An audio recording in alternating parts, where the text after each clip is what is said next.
Today we are reviewing the Rode Wireless Pro microphones. These microphones are wireless lavalier microphones that record 32-bit float internally.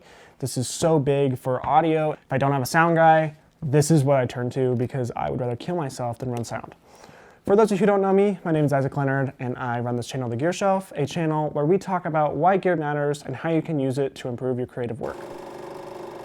Each of these little transmitters has a recorder storage and it records 32-bit float.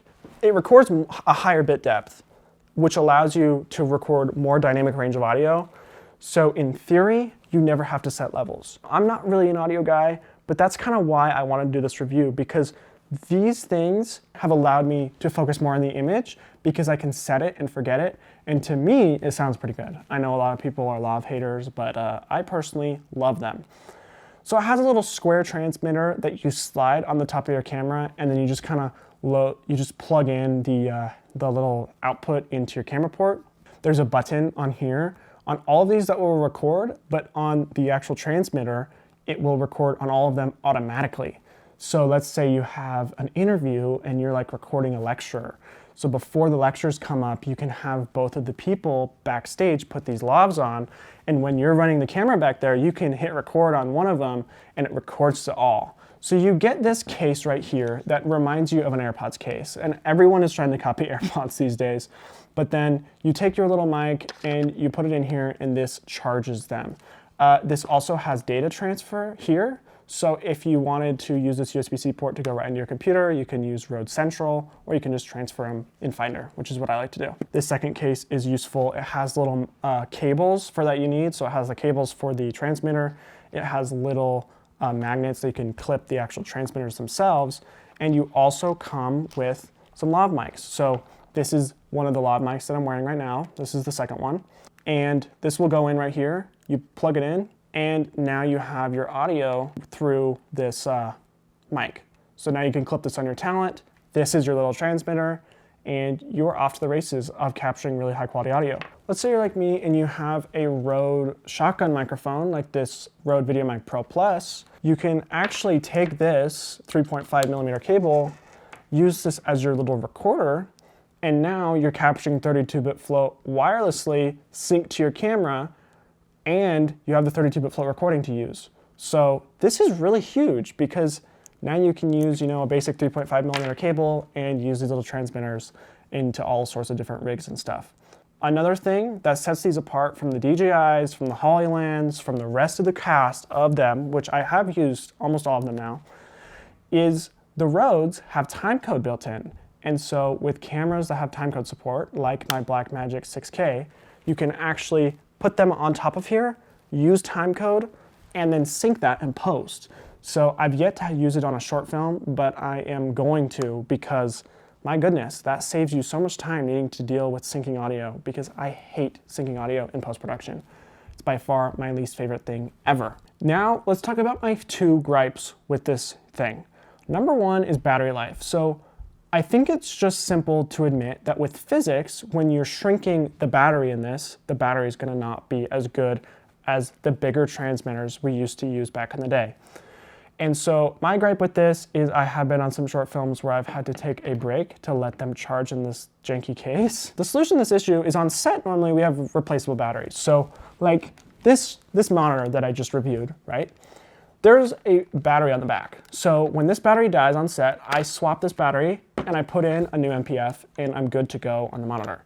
Because you're shrinking this down so much, this battery right here isn't replaceable. It's only chargeable through USB-C, which allows it to be nice and small and nimble and anyone can use it with a smartphone or anything. This doesn't really work because when this dies, you have to plug in the whole unit and now you're without a unit. This has been my gripe with kind of this whole industry of products, because these little transmitters, when they're dead, when the battery itself doesn't charge, these are e-waste. You're throwing these away. So I kind of think of them as like a pair of AirPods.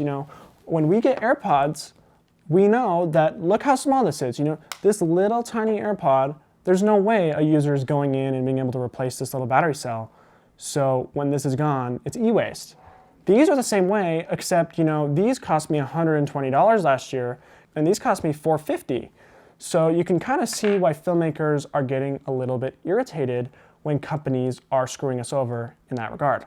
However, I don't want that to seem like a disappointment because actually a lot of people online have complained about this, and Curtis Judd did a video about this to Rode. Rode actually published a statement on their website saying that they are committed to servicing these products for 5 years, also that they're making new products with user replaceable batteries. So I'm really excited for that, and I don't want to throw Rode under the bus because it's every company that makes this product right now. And I think that is the next generation's challenge, is how do you pack all these features and more in a capacity that you can still use your gear for years to come, because I think it's a big issue if your gear starts breaking on you like this, because we're used to spending a lot of money on gear that we can replace the batteries, the consumable parts, and I think that's really important, in my opinion, for the planet, but also just as an individual who doesn't want to keep buying crap. Now, let's give my overall thoughts. That was kind of a lot. These microphones are awesome. And if you're like a solo director or photographer like me, I think having this in your bag is so clutch, because there are times when you don't trust a sound guy, and I will have just rolled this continually the whole day on set. And if I'm editing it, I will, kind of stab myself, but I own Pluralize, so I'll just use Pluralize and sync the audio that way. And that has solved my issue, because now you have continuous audio of the actors that's close. It may not be perfect, but the 32-bit float's good, and everything works. But like I said, I'm gonna do some videos of the other ones in the future.